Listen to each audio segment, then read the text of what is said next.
Welcome back to the copper box, where our second men's semi-final is the meeting between Hampstead and Westminster and Wimbledon, and this for the right to play East Grinstead in the final at the end of the day. East Grinstead getting through in dramatic circumstances via shootout, knocking out the reigning champions of Surbiton.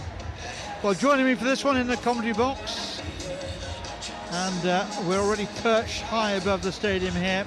I'm joined by former England and Great Britain team manager Andy Halliday. Andy, I know I speak for all of the media around the world, and indeed for many, many technical officials who owe you a huge vote of thanks for all of the work you did. You're going to be sorely missed in that capacity. We look now at the teams. There's the Hampstead and Westminster lineup. A strong-looking team there. The experienced Chris Cargo, of course, in their ranks. Rupert Shipley, strong and very competitive. And Teague Meccano, just 21, but netted 15 times in the Premier League already this year, and looking to add to his reputation on this big stage. And there is Wimbledon. No Ed Haller, he misses out, having picked up a ligament injury on international duty recently, and he's a real loss. But the form of captain and goalkeeper James Bailey will be important to this Wimbledon team. On the court, Liam Ansell, Reece Smith and Jack Waller will be expected to play big parts if Wimbledon are going to keep alive their hopes of a first ever title. Well, the two match umpires already out there, Sean Edwards and Nick White. And here come the teams.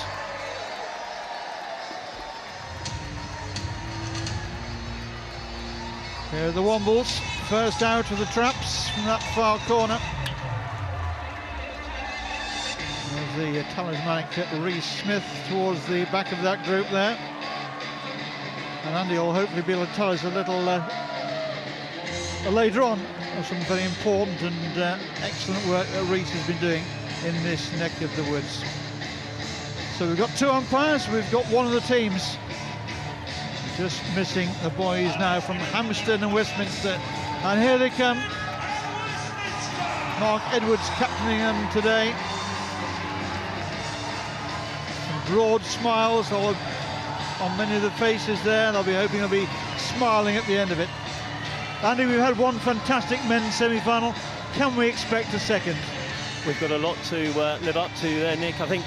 And thank you for the very kind welcome, by the way. I think this is set to be a humdinger. It was an 8-6 result to Hampstead in the league equivalent, including, would you believe, six goals in the last 8 minutes. So it has the potential to be quite explosive. I think two pretty well-matched teams. You've already mentioned Ed Haller. I think Wimbledon, 19 goals he scored in the league campaign, and there's no doubt that Wimbledon will miss him, but they've got Liam Ansell back, who is also a natural goal scorer. Well, cometh the hour, cometh the man, and the team that Wimbledon have been able to select carry the weight of responsibility now on their shoulders. So it's been another wonderful indoor hockey occasion here at the Copper Box. An excellent, noisy and knowledgeable crowd, and we've seen some absolute humdingers of games, and I've no reason to suspect that this one will be anything other than that as well, as we decide the last of our finalists. So there's the Hampstead and Westminster huddle, their distinctive shirts. Not my favourite, I have to say, Andy, when it comes to commentating, but very smart. Very smart, very traditional, Hampstead and Westminster. I remember the days of the London League many years ago, and they played in exactly the same kit. You used to think they were wearing pyjamas, I remember, for many years, but they've modernised them a little bit. A wonderful club with a rich hockey history and tradition. And great to see them doing so well, both men's and women's, indoors, or certainly outdoors, men's and women's in the National League. Obviously with Quan Brown at the helm coaching them, any team's going to do well when you've got Quan behind you. Yeah, inspirational player in his day, inspirational coach nowadays. So away we go. Hampstead and Westminster get first use of the ball. Well, you mentioned that flurry of goals in the latter stages of their league meeting. If they can start like that, Andy, we really will be in for a treat. Yes, I think you can still sort of feel this residual hum from the last game. I just hope this lives up to it. Well, my heart is still racing. It was a sensational finish. Would have made a great final. Who knows? We may have one of the, well, we will have one of these two sides competing against East Grinstead. I just wonder how much that first game is taken out of the legs of some of the older East Grinstead players. They'll be thriving on adrenaline, I guess, for the rest of the day. Probably the next 6 hours, but thankfully because they've played the earlier semi-final, they will have the slightly longer rest than obviously the team that wins this game.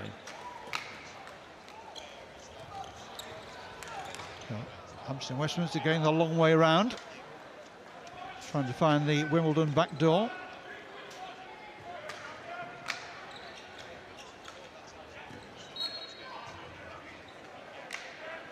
Teague Meccano on the ball now, big playmaker, highly talented, highly rated Trinidad and Tobago international.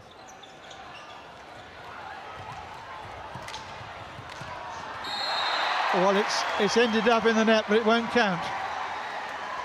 I think it was given for or disallowed for a hit rather than a push, which is what the rule book would say.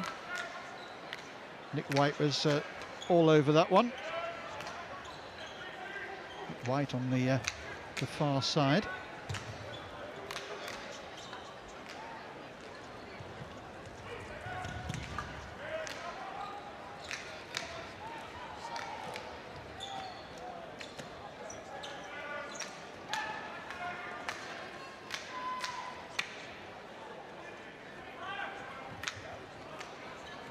And Meccano again sets off powerfully, strong runner down the right flank there.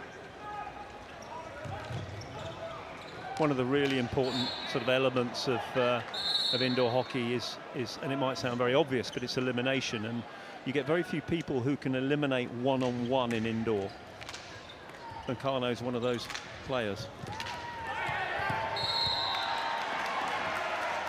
So we've got our first penalty corner here, and it's gone to Wimbledon.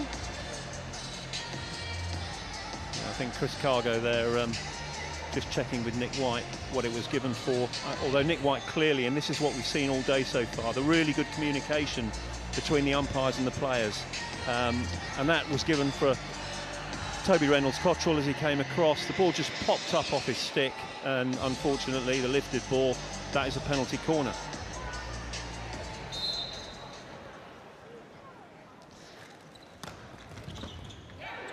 That's a powerful drag in. Umpires consulting, it'll be another penalty corner. Lee Smith thought all his Christmas and birthdays had come together there. He was about to unleash the shot. It was a rather late whistle in the end. Yeah, I think the initial save from Reynolds-Cottrell deflected onto Steve Kelly's body, hence the re-award. A late adjustment. Ansel, well, we'll never know what he really meant to do there, because he didn't get hold of it at all. Now Jack Waller's injection there, lacking pace, which always puts pressure on the castle, the stopper and the flicker.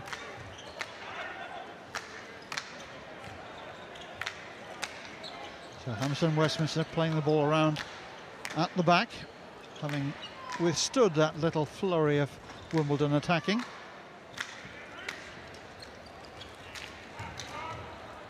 Good challenge. And Duncan Scott there wearing the headwear. Yeah, some great skill there from Duncan Scott. The way, very dynamic, the way he won the ball on the boards and then managed to get back in field, but then decided to go back out onto the boards, which allowed the Hampstead players to close him down.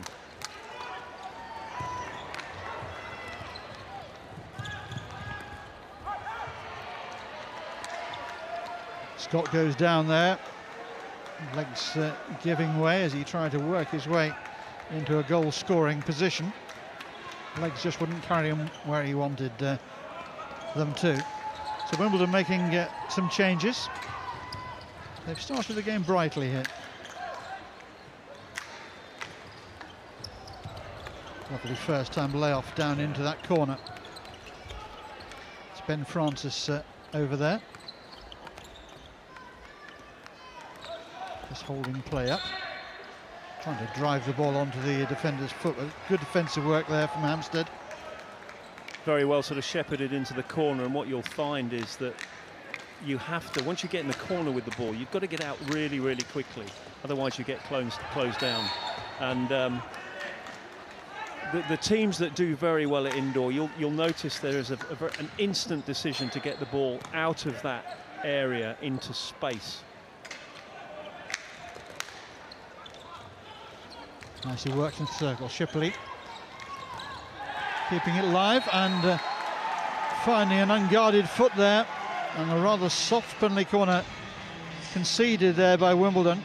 And Hampstead and Westminster have a chance now to open the account. That was my point there, was brilliantly illustrated, where Rupert Shipley, rather than getting stuck in that corner, he got the ball out straight away. Although it was a missed pass across the front of the circle, you're right, Nick. It's a fairly soft corner, and the Wimbledon defender really just not being low enough. And Shipley sets himself, whips it to the top of the circle.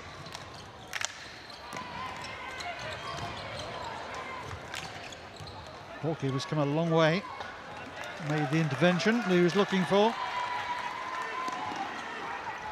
Yes, James Bailey's always been one to explore his 9-metre area, let's say. Got a wanderlust about him.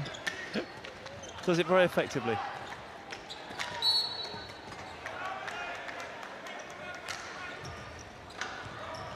Well, we've seen some outstanding goalkeeping as well as some wonderful goals already today.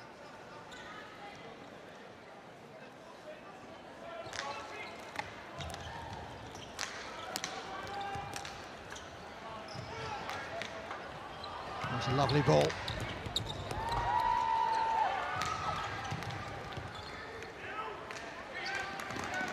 Good right foot save from Toby Reynolds-Cottrell.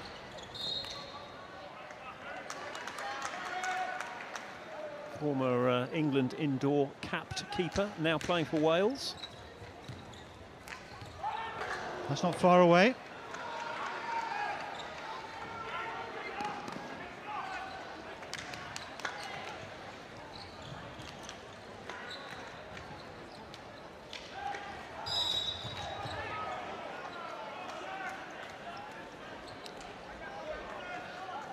Always a very subjective rule, that the free hit given for us, what we would call a stick block, but nothing from the players, so it was obviously the correct decision. That's a lovely ball into the circle shot. Wonderful finish, a great goal there. I think it's Kimber who's got the goal. Kevin Kimber. Firing home. Quick counter, driving down the right boards. A lovely slipped pass. And Kimber, yeah, no mistake. Right across the face there of Reynolds-Cottrell. So first blood for Wimbledon. They're looking to double up here. Oh, that wasn't too far away either.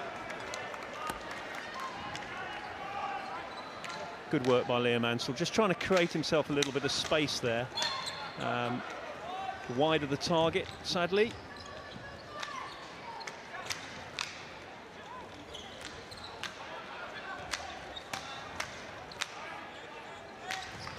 There's a deflection, but it's come off a defender's stick in the circle, so it'll be a corner here.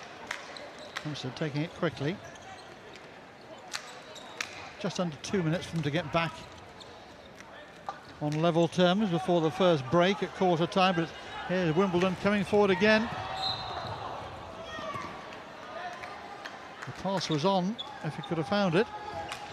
Good counter-attack from Wimbledon, and an unfortunate foot there from Chris Cargo, who'd done all the hard work picking up that ball awkwardly on the reverse, but then ball just popped onto his foot, and that's another cheap corner, Nick. It is. We've seen a couple.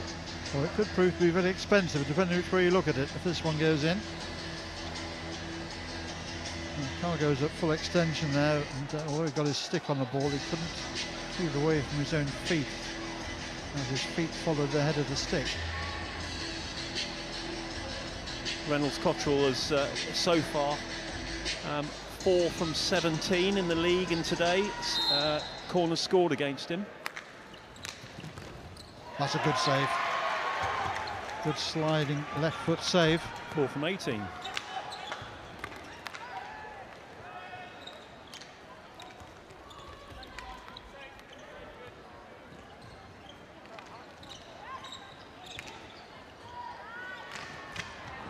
It's good to see some of the outdoor internationals playing indoors again. Andy, do they enjoy it? They love it. I think most of them are teething at the bit to play. It's just with the programme currently all year round, with Pro League, with World Cups and events that tend to go through the winter, it sometimes it just doesn't sit within the programme, because obviously these are funded athletes now, and they have bespoke strength and conditioning programmes. It's a great lovely shame. Routine there from Hampstead and Westminster. Comes to nothing in the end. If Shipley had picked that up, it was looking very promising. Last 30 seconds of this first quarter. Wimbledon have the lead. Hampstead coming forward with menace.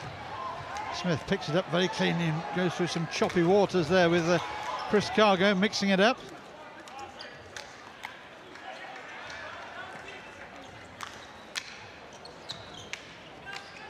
Shipley again with a good interception. And so we get to the end of the first quarter, and it's Wimbledon who have the lead. It's a very narrow lead, Andy, but an excellent goal nonetheless from Evan Kimber. Yeah, pretty even. Not a lot to sort of split between the two teams. Penalty corner conversion has been weak, I think, so far, with both teams wasting opportunities. But the one thing I have noticed is that the players that tend to run with the ball, they'll beat one player, but because of the lack of space in indoor, the next one will step in and take the ball. So there's been a lot of turnover, with both teams really happy to run with the ball, which is great. But from an indoor perspective, you probably need to beat the first, and then look to lay the ball off, and you probably end up with a far more productive result. So if I was both coaches, I think more of the same, but look, corners, chances, you've got to make more of them. Wimbledon making light of the loss of Ed Haller. They have a Haller presence. They're managed by David Haller, Ed's father. He's taking a break from his farm. Rather a nice break, I would imagine.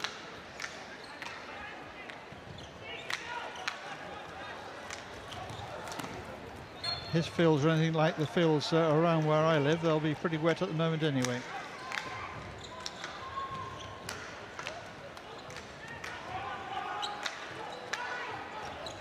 Westminster haven't really been able to play to Meccano's strengths in that first quarter, and you have to give Wimbledon some credit for that. Again, very mobile goalkeeping. That was a rather calculated save from James Bailey. If it had gone wrong... Yes. If it had gone wrong, it would have gone very wrong.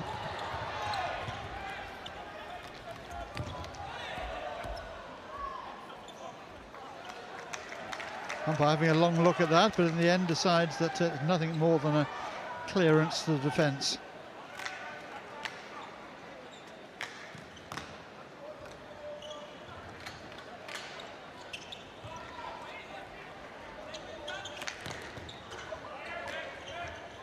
Meccano tries to use the boards, but Wimbledon suss that one out. Shot powered in, keeper pads it away. Rather untidy start to the second quarter. Not that though. No, that was beautiful. Oh! Well, that would have been one of the outstanding goals of the day. I had that one finished in the back of the goal rather than bouncing back off the frame of the goal. Beautiful take in the midfield. That individual elimination from Ansell. Fabulous.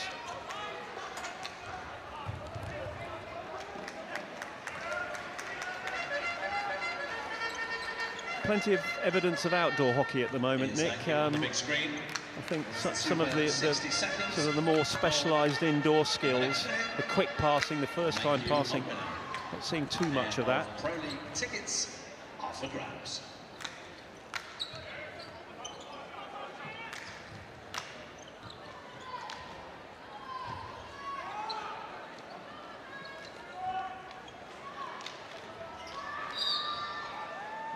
Andy, you mentioned to me before the game some of the community work that Brees has been doing in this neck of the woods. Can you very briefly just give us the heads up on that?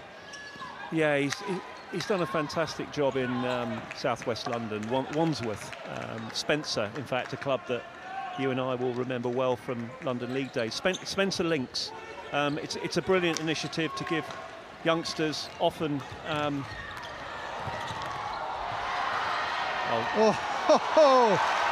Great save. I'll finish in a moment, Nick. Well, hopefully we'll get one, or hopefully we won't. Great bit of goal, real end-to-end stuff. 60 seconds this time of asking, and a chance to win in the second half. No, just to finish off, so Reese has been instrumental in supporting hockey with Spencer Links, and in fact I think there's a number of them here today. England Hockey kindly giving them tickets. That's great. Great to hear that sort of initiative. A real Pied Piper, Reece Smith. Oh, well, it's quite attritional at times down there. Both these sides, of course, know each other's game well enough. Plenty of rivalries at stake.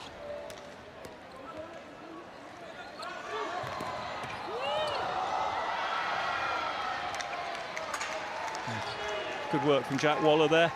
Don't quite know how he got shot off on target, but yeah, it's a little bit untidy in that there's a lot of one-on-one, there's a lot of breakdown, there's a lot of turnover.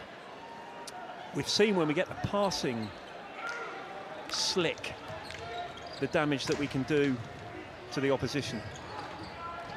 Very different sort of game to the first of our semi-finals. This one's going to be a struggle, I think, throughout. It is, and I think what we saw in the first game was much more pure indoor hockey, if you like, with East Grinstead.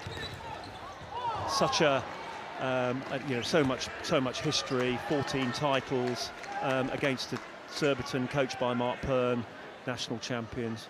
Very, very strong indoor hockey. This is a little bit more, we'll give it to you, you give it to us, we'll attack you, you attack us. A bit more open. Yes, it's ebbing and flowing. Little light on quality at the moment. Hampstead Westminster's trying to fire into the circle, but it's Wimbledon who pick it up and break down the right hand side. Good advantage being played here by the umpire. Shot goes into the pads of Reynolds Cotton. He dives head first to try and sweep it away. He's conceded a corner, but no more. Yeah, I'm surprised we haven't seen more of Teague Meccano. Yep. Devastating in the league. Maybe his moment will come. Well, it could be right here and now. Again, it's Wimbledon who run the ball clear. Evan Kimber putting in a good shift at in both circles, the goal scorer, and they're clearing his lines.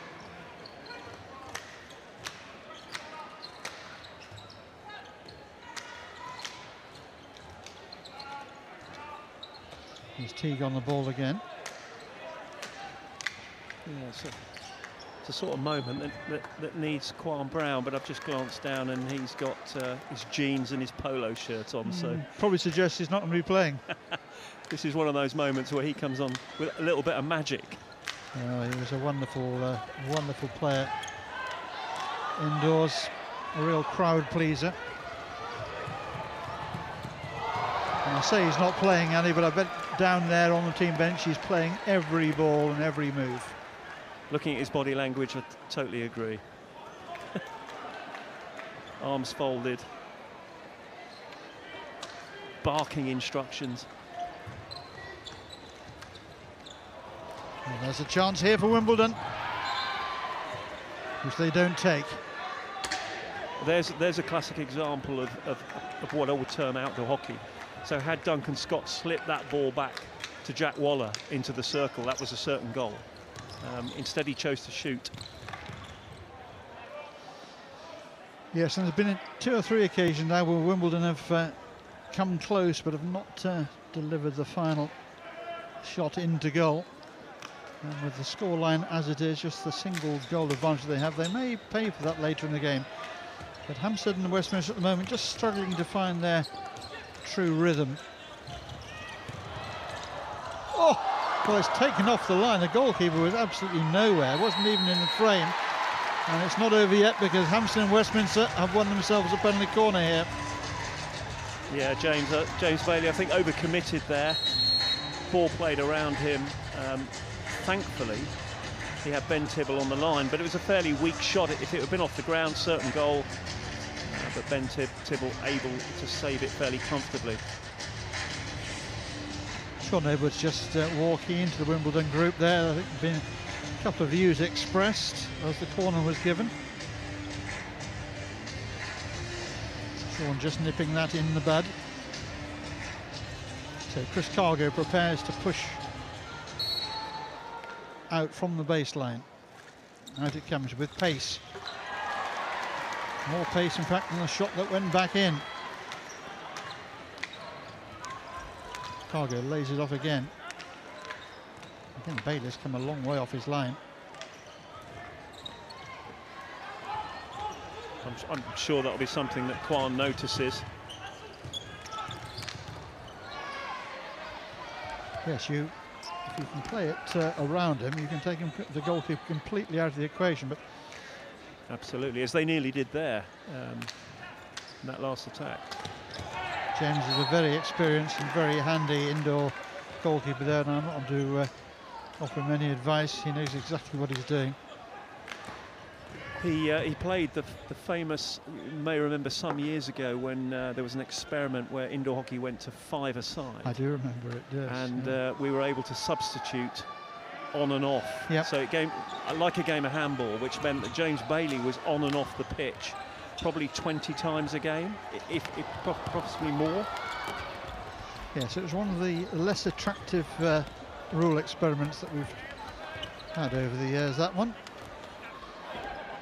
I do remember the reaction in Eastern Europe and Germany was they were aghast, and then thankfully people came to their senses, and we went back to 6-a-side and also changed the substitution rule for goalkeepers. Yes, which I think has helped. And I think this new ruling about not crowding players in the corner, that's an outstanding bit of goalkeeping. How did he get back across there? Brilliant from Reynolds Cottle. He's kept them in it. I think Reece Smith was just about to wheel away and celebrate. Fantastic save. He's kept them in it this half. He really has. Very much so. I mean, right on the hooter. Brilliant bit of goalkeeping. Went from one post across to the other and somehow kept it out. Well, that's as good as a goal, quite frankly, and it means that at half-time here, we still only have the one goal to shout about. It's gone to Wimbledon, but it's not a lead that they can in any way rely on going into what is sure to be a pulsating second half. Andy, what do you hope to see from both camps in that second half? I think a bit more structure around indoor hockey, purely when they are in possession. So a little bit more patience, less turnover, some slicker, quicker passing, including some first-time passing, less running with the ball and turnover. But you know, still, when you look at the score, even though it's only 1-0, there's no doubt that Reynolds Cotterell on another day it could be 3 or 4, and Wimbledon could be cruising. I do think that Kwan will be disappointed in the way that Hampstead have played. I don't think they've necessarily been savvy around breaking Wimbledon down, and hopefully, well, we may see more of that in the second half. And he must be concerned how little Keegan Meccano has seen the ball and how little influence he's had on the game so far. I hasten to add so far, because